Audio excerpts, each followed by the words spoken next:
द्वितीय राजावली अध्याय 15 इस्राएल राजा जारबियामकर अधिकारर 27 वर्षरे जिहुदार राजा अमत्सिंहकर पुत्र असर्य राज्य करियाको आरंभ कले।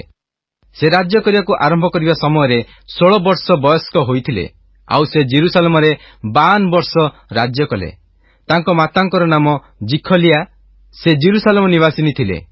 पुणी से आपणा पिता अमत्सिंहकर समस्त क्रियानुसारे सदाप्रभुଙ୍କ दृष्टिरे यथार्थ कर्म कले। तथापि उच्च स्थली मान दूरीकृत हेला नाही। लोकमाने से समय उच्च स्थली मानरे बलिदान कले ओ धूप जळाइले। पुणी सदाप्रभु राजांको आघात कले। तहिरे से आपणा मरण दिन पर्यंत कुष्ठी होई एक पृथक गृहरे बास कले। आउ राजांकर पुत्र जोथम गृहर कर्ता होई देशस्थ लोकमानकर विचार कले। एही असर्यंकर अवशिष्ट वृत्तांत ओ तांकर समस्त क्रिया कौन जिहुदार राजामानक इतिहास पुस्तकरे लेखा नाही? अनंतर असर्य आपणा पितृगण सहित शयन कले। तहिरे लोकमाने तांकु दाऊद नगररे तांकर पितृगण सहित कबर देले। तहु तांकर पुत्र जोथम तांकर पदरे राज्य कले। जिहुदार राजा असर्यंकर अधिकारर 38 वर्षरे जारबियामको पुत्र जिखर्य समरियारे इस्राएल उपरे 6 मास राज्य कले। पुणी से आपणा पूर्वपुरुष मानक परी सदाप्रभुଙ୍କ दृष्टिरे कुकर्म कले। नबाटर पुत्र जारबियाम जद्वारा इस्राएल को पाप कराइथिले, तांकर सेही समस्त पापरू से विमुख हेले नाही। आउ जाबेस्कर पुत्र सलुम तांक विरुद्धरे चक्रांत करी ओ लोकमानक सम्मुखरे तांकु आघात करी बध कले ओ तांकर पदरे राज्य कले। एही जिखर्यंक अवशिष्ट वृत्तांत इस्राएल राजामानक इतिहास पुस्तकरे लिखित अछि। सदाप्रभु जेहुंकु एही कथा कहिथिले, जथा तुम पुत्र माने चतुर्थ पुरुष पर्यंत इस्राएल सिंहासन रे उपविष्ट हेबे। आउ सेहीपरि हेला। जिहुदार राजा उसियंकर अधिकारर 39 वर्षरे जाबेस्कर पुत्र सलुम राज्य करियाको आरंभ कले। आउ से समरियारे 1 मास काल राज्य कले। आउ गादीर पुत्र मनहेम तिर्सारु जाई समरियारे उपस्थित हेले ओ जाबेस्कर पुत्र सलुमकु समरियारे आघात करी बध कले। पुणी तांको पदरे राज्य कले। एही सलुमकर अवशिष्ट वृत्तांत ओ तांकर कृत चक्रांत इस्राएल राजामानक इतिहास पुस्तकरे लिखित अछि। एथि उतारे मनहेम तिप्सह ओ तन्मध्यवर्ती समस्तंकु, पुणी तिर्साठारु तिप्सहर समस्त अंचलकु आघात कले। लोकमाने तांको पई नगर मुक्त न करिवारु से ताहा आघात कले। पुणी तन्मध्यवर्तीनी गर्भवती स्त्री समस्तंकर उदर विदीर्ण कले। जिहुदार राजा असर्यंकर अधिकारर 39 वर्षरे गादीर पुत्र मनहेम इस्राएल उपरे राज्य करियाको आरंभ करी समरियारे 10 वर्ष राज्य कले। पुणी से सदाप्रभुଙ୍କ दृष्टिरे कुकर्म कले। नबाटर पुत्र जारबियाम जद्वारा इस्राएल को पाप कराइथिले, तांकर सेही समस्त पापरू से आपणार जाबजीवन विमुख हेले नाही। असुरर राजा पुल देशर प्रतिकूल आसंते मनहेम आपणा हस्तरे राज्य दृढ़ करिया पई जेपरि पुलर हस्त तांकर सहाय हेबो, एथिपई से ताहाकु 100 तालंत रूपा देले। पुणी मनहेम एही मुद्रा इस्राएल मध्यरु आदाय कले, अर्थात असुरर राजाकु देवा पई समग्र धनशाली लोकंकर प्रति जनठारु 50 सेकल लेखाए रूपा नेले। तहिरे असुरर राजा फेरीगला ओ देशर से स्थानरे रहिला नाही। एही मनहेमकर अवशिष्ट वृत्तांत ओ तांकर समस्त क्रिया कौन इस्राएल राजामानक इतिहास पुस्तकरे लेखा नाही? अनंतर मनहेम आपणा पितृलोकंक सहित शयन कले। तहु तांकर पुत्र पकहिय तांक पदरे राज्य कले। जिहुदार राजा असर्यंकर अधिकारर 50 वर्षरे मनहेमकर पुत्र पकहिय समरियारे इस्राएल उपरे राज्य करियाको आरंभ करी 2 वर्ष राज्य कले। पुणी से सदाप्रभुଙ୍କ दृष्टिरे कुकर्म कले। नबाटर पुत्र जारबियाम जद्वारा इस्राएल को पाप कराइथिले, तांकर सेही समस्त पापरू से विमुख हेले नाही। आउ रमलियंकर पुत्र पेकह नामक तांकर सेनापति तांको विरुद्धरे चक्रांत करी तांकु ओ तांको संगे अर्गब ओ अरीकु समरियास्थ राजगृहर दुर्गरे आघात कले। पुणी तांको संगे 50 जन गिलियदीय लोक थिले। आउ से तांकु बध करी तांको पदरे राज्य कले। एही पकहियंकर अवशिष्ट वृत्तांत ଓ ତାଙ୍କର ସମସ୍ତ କ୍ରିୟା ଇସ୍ରାଏଲ ରାଜାମାନଙ୍କ ଇତିହାସ ପୁସ୍ତକରେ ଲିଖିତ ଅଛି। ଜିହୁଦାର ରାଜା ଅସରିୟଙ୍କର ଅଧିକାରର 52 ବର୍ଷରେ ରମଲିୟଙ୍କର ପୁତ୍ର ପେକହ ସମରିୟାରେ ଇସ୍ରାଏଲ ଉପରେ ରାଜ୍ୟ କରିବାକୁ ଆରମ୍ଭ କରି 20 ବର୍ଷ ରାଜ୍ୟ କଲେ। ପୁଣି ସେ ସଦାପ୍ରଭୁଙ୍କ ଦୃଷ୍ଟିରେ କୁକର୍ମ କଲେ। ନବାଟର ପୁତ୍ର ଜାରବିୟାମ ଯଦ୍ୱାରା ଇସ୍ରାଏଲକୁ ପାପ କରାଇଥିଲେ, ତାଙ୍କର ସେହି ସବୁ ପାପରୁ ସେ ବିମୁଖ ହେଲେ ନାହିଁ। ଇସ୍ରାଏଲର ରାଜା ପେକହଙ୍କର ସମୟରେ ଅସୁରର ରାଜା ତିଗ୍ଲତ ପିଲେସର ଆସି ଇଓନ ଓ ଆବେଲ ବୈଥମାଖା ଓ ଜାନହ ଓ କେଦସ ଓ ହାତସୋର ଓ ଗିଲିୟଦ ଓ ଗାଲିଲି ଓ ସମୁଦାୟ ନପ୍ତାଲି ଦେଶ ହସ୍ତଗତ କଲା। ଆଉ ସେ ଲୋକମାନଙ୍କୁ ବନ୍ଦୀ କରି ଅସୁରକୁ ନେଇଗଲା। ଏଉତାରେ ଏଲାଙ୍କର ପୁତ୍ର ହୋସେୟ ରମଲିୟଙ୍କର ପୁତ୍ର ପେକହଙ୍କ ବିରୁଦ୍ଧରେ ଚକ୍ରାନ୍ତ କଲେ ଓ ସେ ତାଙ୍କୁ ଆଘାତ କରି ବଧ କଲେ। ପୁଣି ଉସିୟଙ୍କର ପୁତ୍ର ଯୋଥମଙ୍କର ଅଧିକାରର 20 ବର୍ଷରେ ସେ ପେକହଙ୍କ ପଦରେ ରାଜ୍ୟ କଲେ। ଏହି ପେକହଙ୍କର ଅବଶିଷ୍ଟ ବୃତ୍ତାନ୍ତ ଓ ତାଙ୍କର ସମସ୍ତ କ୍ରିୟା ଇସ୍ରାଏଲର ରାଜାମାନଙ୍କ ଇତିହାସ ପୁସ୍ତକରେ ଲିଖିତ ଅଛି। ଇସ୍ରାଏଲର ରାଜା ରମଲିୟଙ୍କର ପୁତ୍ର ପେକହଙ୍କର ଅଧିକାରର 2ୟ ବର୍ଷରେ ଜିହୁଦାର ରାଜା ଉସିୟଙ୍କର ପୁତ୍ର ଯୋଥମ ରାଜ୍ୟ କରିବାକୁ ଆରମ୍ଭ କଲେ। ସେ ରାଜ୍ୟ କରିବାକୁ ଆରମ୍ଭ କରିବା ସମୟରେ 25 ବର୍ଷ ବୟସ୍କ ହୋଇଥିଲେ ଓ ସେ ଜେରୁସାଲେମରେ 16 ବର୍ଷ ରାଜ୍ୟ କଲେ। ଆଉ ତାଙ୍କ ମାତାଙ୍କର ନାମ ଜିରୁଷା। ସେ ସାଦକର କନ୍ୟା ଥିଲେ। ଯୋଥମ ସଦାପ୍ରଭୁଙ୍କ ଦୃଷ୍ଟିରେ ଯଥାର୍ଥ କର୍ମ କଲେ। ସେ ଆପଣା ପିତା ଉସିୟଙ୍କର ସମସ୍ତ କ୍ରିୟାନୁସାରେ କର୍ମ କଲେ। ତଥାପି ଉଚ୍ଚସ୍ଥଳୀମାନ ଦୂରୀକୃତ ହେଲା ନାହିଁ। ଲୋକମାନେ ସେ ସମୟରେ ଉଚ୍ଚସ୍ଥଳୀମାନରେ ବଳିଦାନ କଲେ ଓ ଧୂପ ଜଳାଇଲେ। ସେ ସଦାପ୍ରଭୁଙ୍କ ଗୃହର ଉପର ଦ୍ୱାର ଦୃଢ଼ କଲେ। ଏହି ଯୋଥମଙ୍କର ଅବଶିଷ୍ଟ ବୃତ୍ତାନ୍ତ ଓ ତାଙ୍କର ସମସ୍ତ କ୍ରିୟା କଣ ଜିହୁଦା ରାଜାମାନଙ୍କ ଇତିହାସ ପୁସ୍ତକରେ ଲେଖା ନାହିଁ? ସେ ସମୟରେ ସଦାପ୍ରଭୁ ଅରାମର ରାଜା ରଥସିନକୁ ଓ ରମଲିୟଙ୍କର ପୁତ୍ର ପେକହଙ୍କୁ ଜିହୁଦା ବିରୁଦ୍ଧରେ ପଠାଇବାକୁ ଆରମ୍ଭ କଲେ। ଅନନ୍ତର ଯୋଥମ ଆପଣା ପିତୃଗଣ ସହିତ ଶୟନ କଲେ ଓ ଆପଣା ପୂର୍ବପୁରୁଷ ଦାଉଦଙ୍କର ନଗରରେ ଆପଣା ପିତୃଗଣ ସଙ୍ଗେ କବର ପାଇଲେ। ତହୁଁ ତାଙ୍କର ପୁତ୍ର ଆହସ ତାଙ୍କର ପଦରେ ରାଜ୍ୟ କଲେ।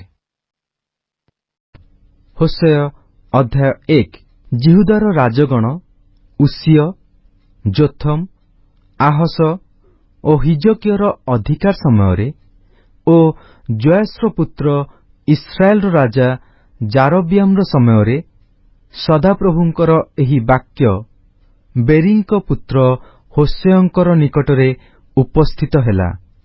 ଯେଉଁ ସମୟରେ ସଦାପ୍ରଭୁ ପ୍ରଥମରେ ହୋସେୟଙ୍କ ଦ୍ୱାରା କଥା କହିଲେ, ସେହି ସମୟରେ ସଦାପ୍ରଭୁ ହୋସେୟଙ୍କୁ କହିଲେ, ତୁମ୍ଭେ ଯାଇ ବ୍ୟଭିଚାରିଣୀ ଏକ ଭାର୍ଯ୍ୟାକୁ ଓ ବ୍ୟଭିଚାରରୁ ଜାତ ସନ୍ତାନଗଣକୁ ଗ୍ରହଣ କର, କାରଣ ଏହି ଦେଶ ସଦାପ୍ରଭୁଙ୍କୁ ପରିତ୍ୟାଗ କରି ମହା ବ୍ୟଭିଚାର କରୁଅଛି।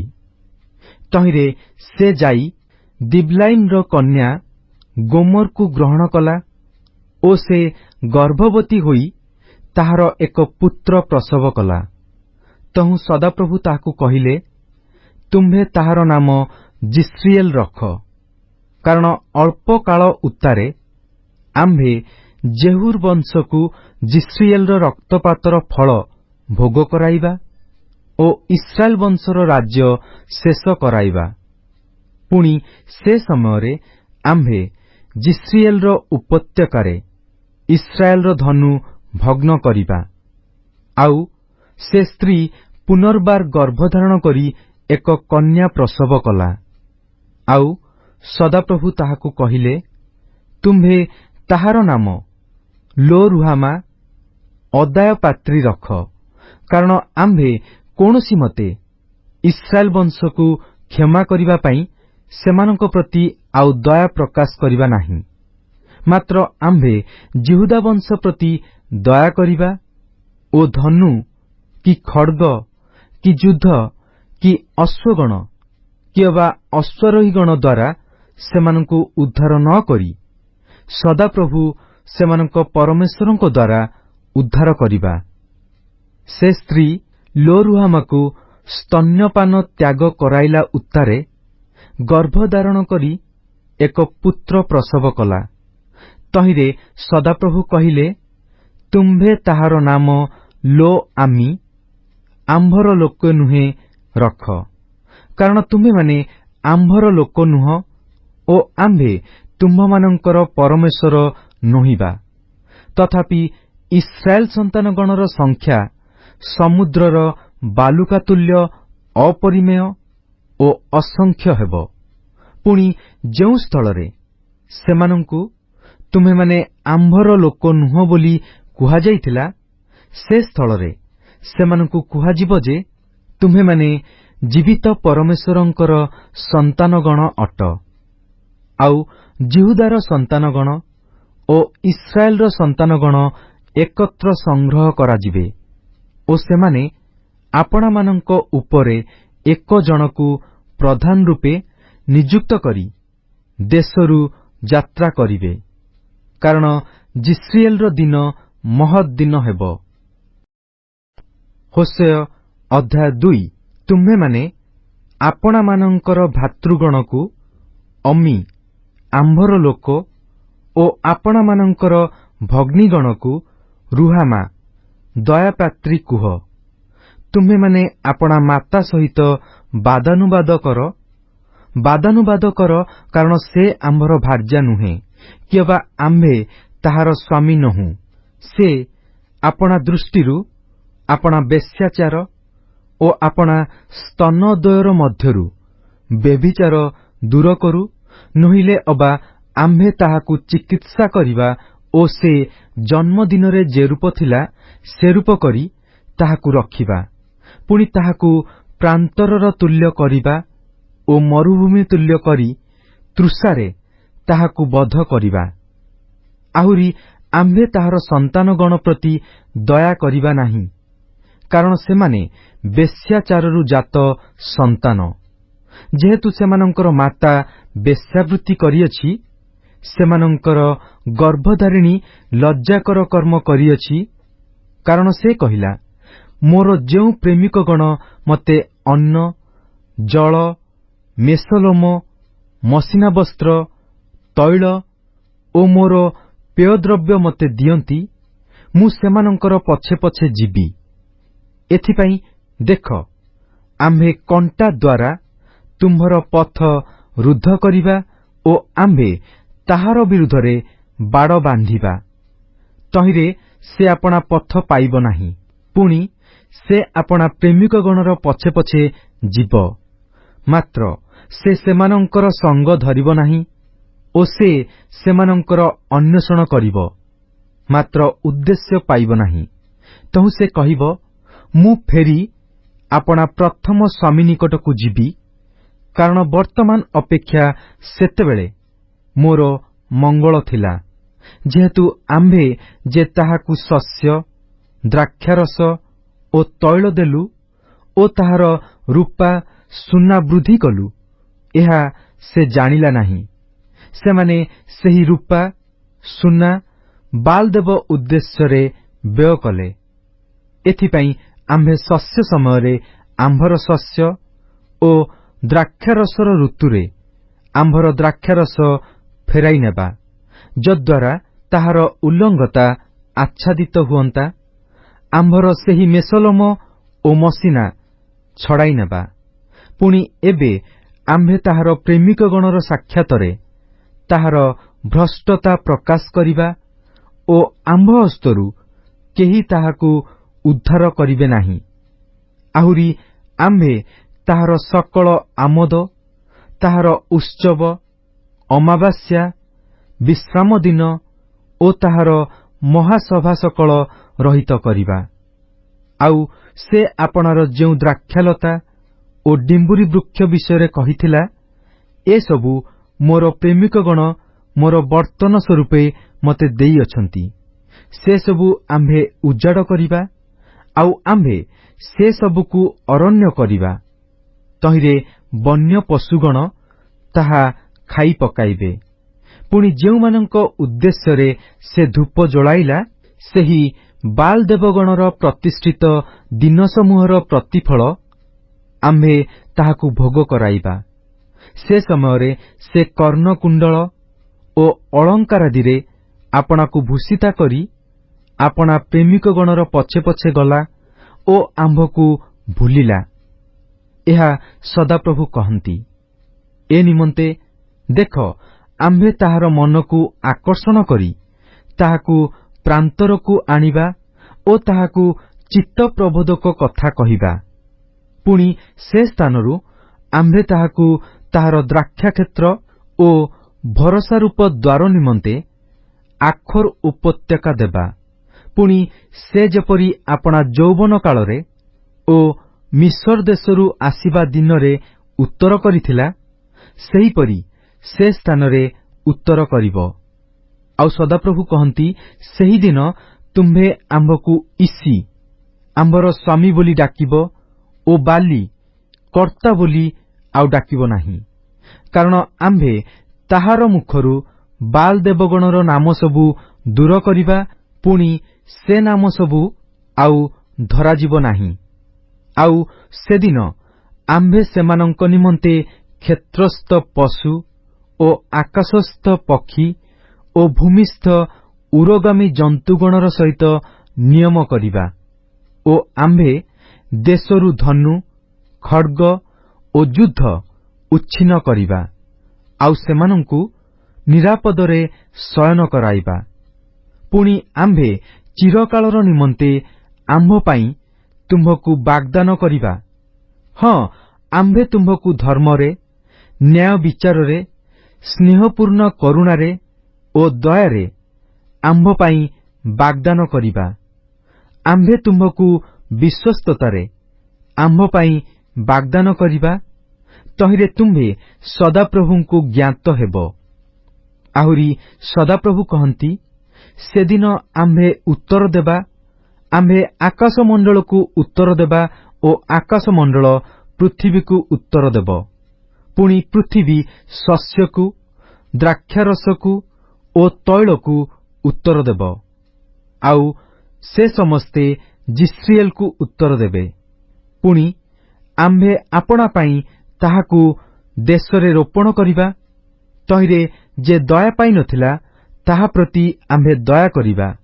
ଆଉ ଯେଉଁମାନେ ଆମ୍ଭର ଲୋକ ନଥିଲେ, ସେମାନଙ୍କୁ ଆମ୍ଭେ କହିବା, ତୁମ୍ଭେ ଆମ୍ଭର ଲୋକ, ଓ ସେମାନେ କହିବେ, ତୁମ୍ଭେ ଆମ୍ଭର ପରମେଶ୍ୱର। ହୋଶେୟ ଅଧ୍ୟାୟ 3। ଅନନ୍ତର ସଦାପ୍ରଭୁ ଆମ୍ଭକୁ କହିଲେ, ଇସ୍ରାଏଲ ସନ୍ତାନଗଣ ଅନ୍ୟ ଦେବଗଣର ପ୍ରତି ଫେରିଲେ ହେଁ ଓ ଦ୍ରାକ୍ଷାଚକ୍ତି ଭଲ ପାଇଲେ ହେଁ, ସଦାପ୍ରଭୁ ଯେପରି ସେମାନଙ୍କୁ ପ୍ରେମ କରନ୍ତି, ସେପରି ତୁମ୍ଭେ ପୁନଶ୍ଚ ଯାଇ ଆପଣା ମିତ୍ରର ପ୍ରିୟତମା ଅଥଚ ବ୍ୟଭିଚାରିଣୀ ଏକ ସ୍ତ୍ରୀକୁ ପ୍ରେମ କର। ତହିଁରେ ମୁଁ 15 ରୌପ୍ୟମୁଦ୍ରା ଓ 1 ହୋମର ଓ ଅର୍ଦ୍ଧ ହୋମର ଜବ ଦେଇ ସେ ସ୍ତ୍ରୀକୁ କିଣିଲି। ଆଉ ମୁଁ ତାହାକୁ କହିଲି, ତୁମ୍ଭେ ଅନେକ ଦିନ ପର୍ଯ୍ୟନ୍ତ ମୋ ନିମନ୍ତେ ରହିବ। ତୁମ୍ଭେ ବେଶ୍ୟାବୃତ୍ତି କରିବ ନାହିଁ ଓ ତୁମ୍ଭେ ଅନ୍ୟ କୌଣସି ପୁରୁଷର ଭାର୍ଯ୍ୟା ହେବ ନାହିଁ। ଓ ମୁଁ ମଧ୍ୟ ତୁମ୍ଭ ପ୍ରତି ତଦ୍ରୂପ ବ୍ୟବହାର କରିବି। କାରଣ ଇସ୍ରାଏଲ ସନ୍ତାନଗଣ ଅନେକ ଦିନ ପର୍ଯ୍ୟନ୍ତ ରାଜହୀନ, ଅଧିପତିହୀନ, ଯଜ୍ଞହୀନ, ସ୍ତମ୍ଭହୀନ ଓ ଏଫୋଦ ଅବା ଠାକୁରହୀନ ହୋଇ ରହିବେ। ତହିଁ ଉତ୍ତାରେ ଇସ୍ରାଏଲ ସନ୍ତାନଗଣ ଫେରିଆସିବେ ଓ ସଦାପ୍ରଭୁ ଆପଣାମାନଙ୍କ ପରମେଶ୍ୱରଙ୍କୁ ଓ ଆପଣମାନଙ୍କର ରାଜା ଦାଉଦଙ୍କୁ ଅନ୍ୱେଷଣ କରିବେ। ଆଉ ଶେଷ କାଳରେ ସେମାନେ ଭୟଯୁକ୍ତ ହୋଇ ସଦାପ୍ରଭୁଙ୍କ ନିକଟକୁ ଓ ତାହାଙ୍କ ଅନୁଗ୍ରହର ନିକଟକୁ ଆସିବେ। ହୋଶେୟ ଅଧ୍ୟାୟ 4। ହେ ଇସ୍ରାଏଲ ସନ୍ତାନଗଣ, ତୁମ୍ଭେମାନେ ସଦାପ୍ରଭୁଙ୍କର ବାକ୍ୟ ଶୁଣ।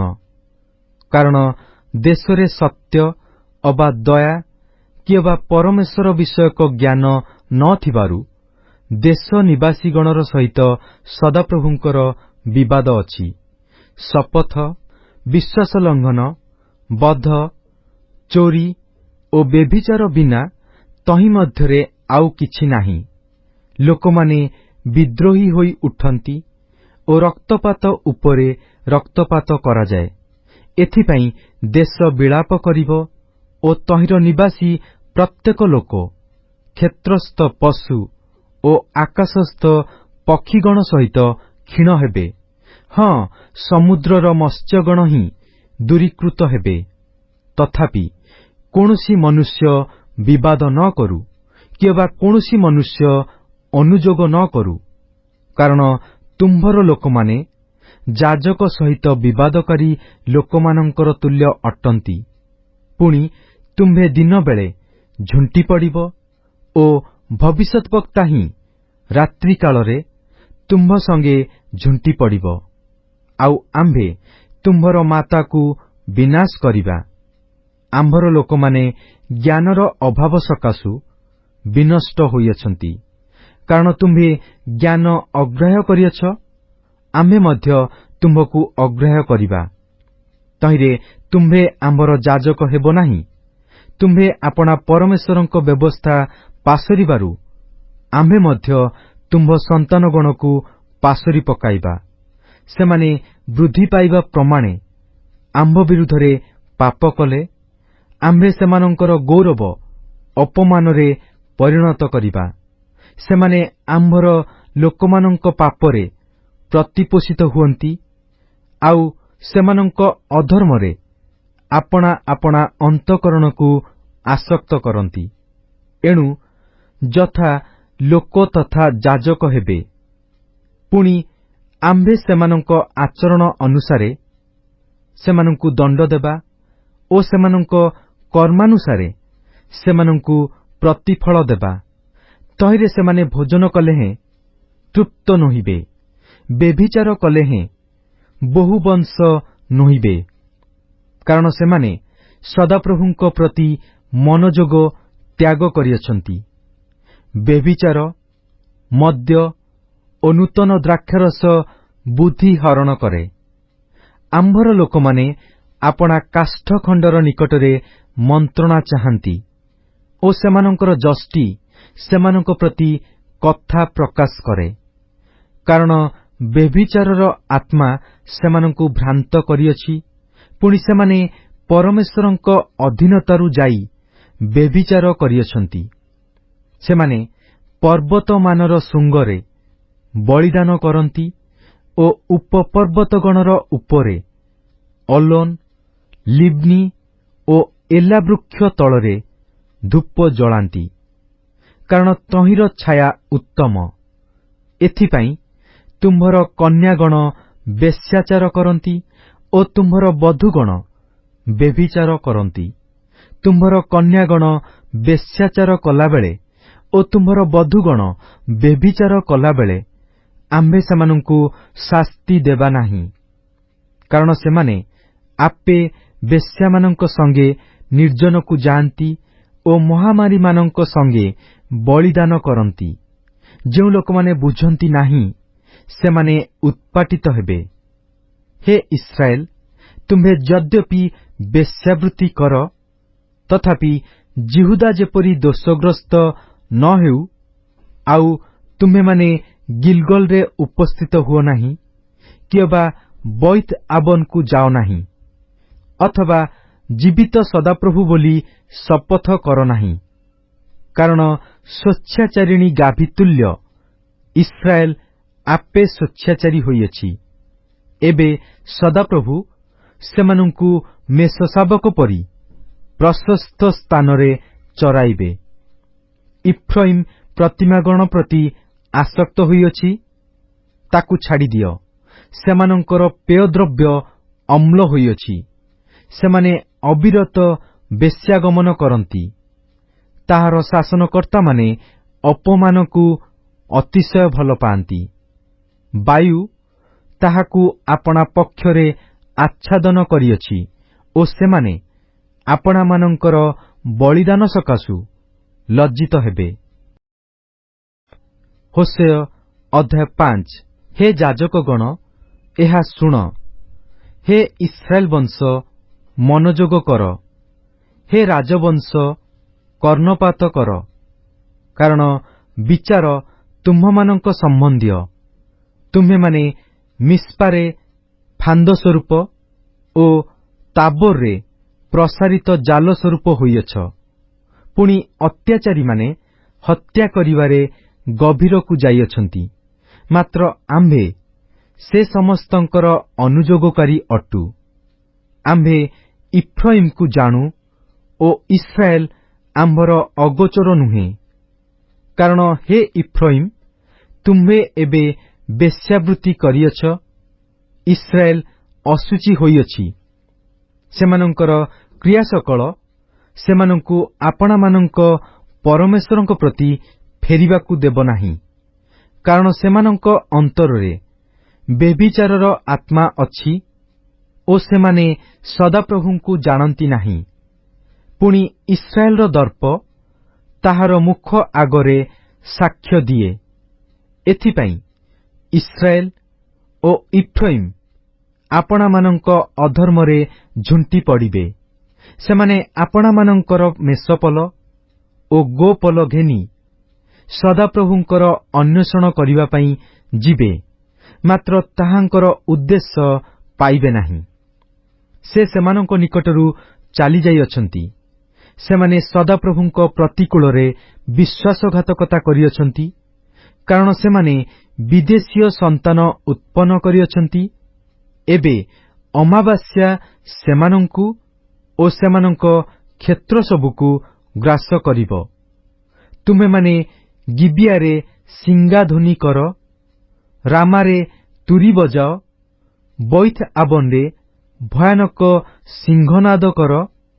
ତୁମ୍ଭ ପଛେ ହେ ବିନ୍ୟାମିନ, ଭର୍ତ୍ସନା ଦିନରେ ଇଫ୍ରାଇମ ଧ୍ୱଂସସ୍ଥାନ ହେବ। ଯାହା ନିଶ୍ଚୟ ଘଟିବ, ତାହା ଆମ୍ଭେ ଇସ୍ରାଏଲ ଗୋଷ୍ଠୀମାନଙ୍କ ମଧ୍ୟରେ ଜ୍ଞାତ କରାଇଅଛୁ। ଯେଉଁମାନେ ସୀମାର ଚିହ୍ନ ଘୁଞ୍ଚାନ୍ତି, ଜିହୁଦାର ଅଧିପତିଗଣ ସେମାନଙ୍କ ତୁଲ୍ୟ ହୋଇଅଛନ୍ତି। ଆମ୍ଭେ ସେମାନଙ୍କ ଉପରେ ଆପଣା କୋପ ଜଳ ପରି ଢାଳିବା। ଇଫ୍ରାଇମ ସନ୍ତୁଷ୍ଟ ହୋଇ ଆଜ୍ଞାନୁସାରେ ଚାଲିଥିବାରୁ ସେ ଉପଦ୍ରୁତ ଓ ବିଚାରରେ କ୍ଳିଷ୍ଟ ହୋଇଅଛି। ଏ ସକାଶୁ ଆମ୍ଭେ ଇଫ୍ରାଇମ ପକ୍ଷରେ କୀଟସ୍ୱରୂପ ଓ ଜିହୁଦା ବଂଶ ପକ୍ଷରେ କ୍ଷୟସ୍ୱରୂପ ହୋଇଅଛୁ। ଯେତେବେଳେ ଇଫ୍ରାଇମ ଆପଣା ରୋଗ ଓ ଜିହୁଦା ଆପଣା କ୍ଷତ ଦେଖିଲା, ସେତେବେଳେ ଇଫ୍ରାଇମ ଅସୁରୀୟର ନିକଟକୁ ଗଲା ଓ ଜାରେବ ରାଜା ନିକଟକୁ ଲୋକ ପଠାଇଲା। ମାତ୍ର ସେ ତୁମ୍ଭମାନଙ୍କୁ ସୁସ୍ଥ କରିବାକୁ ପାରେ ନାହିଁ, କିଏବା ସେ ତୁମ୍ଭମାନଙ୍କର କ୍ଷତ ଆରୋଗ୍ୟ କରିବ ନାହିଁ। କାରଣ ଆମ୍ଭେ ଇଫ୍ରାଇମ ପ୍ରତି ସିଂହତୁଲ୍ୟ ଓ ଜିହୁଦା ବଂଶ ପ୍ରତି ଯୁବା ସିଂହତୁଲ୍ୟ ହେବା। ଆମ୍ଭେ ହିଁ ବିଦୀର୍ଣ୍ଣ କରି ଚାଲିଯିବା। ଆମ୍ଭେ ନେଇଯିବା ଓ ଉଦ୍ଧାର କରିବା ପାଇଁ କେହି ନଥିବ। ସେମାନେ ଆପଣା ଆପଣା ଅପରାଧ ସ୍ୱୀକାର କରି ଆମ୍ଭର ମୁଖ ଅନ୍ୱେଷଣ ନ କରିବା ପର୍ଯ୍ୟନ୍ତ ଆମ୍ଭେ ଫେରି ଆପଣା ସ୍ଥାନକୁ ଯିବା। ସେମାନେ ଆପଣାମାନଙ୍କର ଦୁଃଖ ସମୟରେ ଯତ୍ନରେ ଆମ୍ଭର ଅନ୍ୱେଷଣ କରିବେ। Good morning and praise the Lord. ଆଜି ବାଇବଲ ପଠନ ଦିନ ସଂଖ୍ୟା 93, ବୁଧବାର। ଆଜି ଆମ୍ଭେମାନେ ଦ୍ୱିତୀୟ ରାଜାବଳୀ 14 ପର୍ବ ଏବଂ ତାହା ସହିତ ହୋସେୟ ଭବିଷ୍ୟତ ବକ୍ତାଙ୍କର ପୁସ୍ତକ 1 ପର୍ବ ଠାରୁ 5 ପର୍ବକୁ ପାଠ କରିଅଛୁ। ଆସନ୍ତୁ ପଠିତ ଶାସ୍ତ୍ରାଂଶର ସାରାଂଶକୁ ଚିନ୍ତା କରିବା। ଜାରବିୟାମ ଦ୍ୱିତୀୟ ଉତ୍ତର ଇସ୍ରାଏଲର ଜେହୁ ବଂଶୀୟ ଚତୁର୍ଥ ରାଜା, ଯିଏ ଆହାବ ପରିବାରକୁ ବିନଷ୍ଟ କଲେ। ତାଙ୍କ ରାଜତ୍ୱ ଅଧୀନରେ ଉତ୍ତର ଇସ୍ରାଏଲ ଏହାର ସୀମା ବୃଦ୍ଧି କରି ଅନ୍ୟ ଦେଶଗୁଡ଼ିକ ସହିତ ସକ୍ରିୟ ଭାବରେ ବ୍ୟବସାୟ କରୁଥିଲା। ସେହି ସମୟରେ ଏହା ଅତ୍ୟନ୍ତ ସଫଳ ଓ ସମୃଦ୍ଧ ହୋଇଥିଲା। କିନ୍ତୁ ଈଶ୍ୱରଙ୍କ ଅନ୍ତର୍ନିହିତ ବାସ୍ତବତା ହେଉଛି ଯେ ଦେଶ ବିନାଶ ଆଡ଼କୁ ଗତି କରୁଥିଲା। ଏହି ସମୟରେ ହୋସେୟ, ଆମୋସ ଓ ଜୁନସ ଭବିଷ୍ୟତ ବକ୍ତା ଉତ୍ତର ଇସ୍ରାଏଲରେ ସଦାପ୍ରଭୁଙ୍କର ବାକ୍ୟ ଘୋଷଣା କରୁଥିବାର ଆମେ ପାଠ କରୁ। ହୋସେୟ ପୁସ୍ତକ ତାର 1 ପର୍ବ ଠାରୁ 5 ପର୍ବର ସାରାଂଶ ଏହି ପ୍ରକାର। ହୋସେୟ ଏପରି ଜଣେ ଭବିଷ୍ୟତ ବକ୍ତା ଯିଏ ଅତ୍ୟନ୍ତ ସମୃଦ୍ଧ ଉତ୍ତର ଇସ୍ରାଏଲର ରାଜା ଜାରବିୟାମ ଦ୍ୱିତୀୟଙ୍କ ସମୟଠାରୁ ଦକ୍ଷିଣ ଜିହୁଦାର ହିଜକୀୟ ରାଜାଙ୍କ ପର୍ଯ୍ୟନ୍ତ ସେବା କାର୍ଯ୍ୟ କରିଥିଲେ। ଲୋକମାନେ ଧନ ଓ ଅନ୍ୟାୟକୁ ଉପଭୋଗ କରୁଥିବା ସମାଜରେ ଈଶ୍ୱର ହୋସେୟକୁ ଗୋଟିଏ ବ୍ୟଭିଚାରିଣୀ ବା ଅବିଶ୍ୱସ୍ତ ଭାର୍ଯ୍ୟାକୁ ଓ ବ୍ୟଭିଚାରରୁ ଜାତ ସନ୍ତାନଗଣକୁ ଗ୍ରହଣ କରିବାକୁ ଆଦେଶ ଦେଲେ। ଅନ୍ୟ ଶବ୍ଦରେ କହିବାକୁ ଗଲେ ଈଶ୍ୱର ଯେଉଁ ଭବିଷ୍ୟତବାଣୀର ଆଜ୍ଞା କଲେ ତାହା ହୋସେୟଙ୍କ ସହିତ ତାଙ୍କର ଅବିଶ୍ୱସ୍ତ ଭାର୍ଯ୍ୟା ଗମରର ସମ୍ପର୍କ ଇସ୍ରାଏଲ ଓ ସଦାପ୍ରଭୁଙ୍କ ମଧ୍ୟରେ ଥିବା ସମ୍ପର୍କକୁ ସୂଚିତ କରୁଥିଲା। ଇସ୍ରାଏଲ ବିଦେଶୀୟ ଧର୍ମ ସହିତ ପ୍ରଚୁରତା ଓ ଉର୍ବରତାକୁ ଆପଣାଇବା ବ୍ୟଭିଚାରିଣୀ ଗମର ଠାରୁ କୌଣସି ପ୍ରକାରେ ପୃଥକ ନଥିଲା। ଗମର ସହିତ ବିବାହରୁ ଜାତ ସନ୍ତାନମାନଙ୍କ ନାମ ଇସ୍ରାଏଲକୁ ଈଶ୍ୱରଙ୍କ ବାର୍ତ୍ତା ଥିଲା। ଇସ୍ରାଏଲର ଅବିରତ ପାପ ସତ୍ତ୍ୱେ ଲୋକମାନଙ୍କ ପ୍ରତି ଥିବା ଈଶ୍ୱରଙ୍କ ପ୍ରେମ ବିଷୟରେ ମଧ୍ୟ ଏହା ପ୍ରକାଶ କରେ। ଏହା ଥିଲା ଆଜିର ପଠିତ ଶାସ୍ତ୍ରାଂଶର ସାରାଂଶ। ଖ୍ରୀଷ୍ଟଙ୍କ ଠାରେ ଏକତ୍ର ଆହା ଏହା କି ଆଶୀର୍ବାଦର ବିଷୟ ଅଟେ। ପ୍ରଭୁ ଆଜିର ପଠନରେ ଆମ ସମସ୍ତଙ୍କୁ ଆଶୀର୍ବାଦ କରନ୍ତୁ।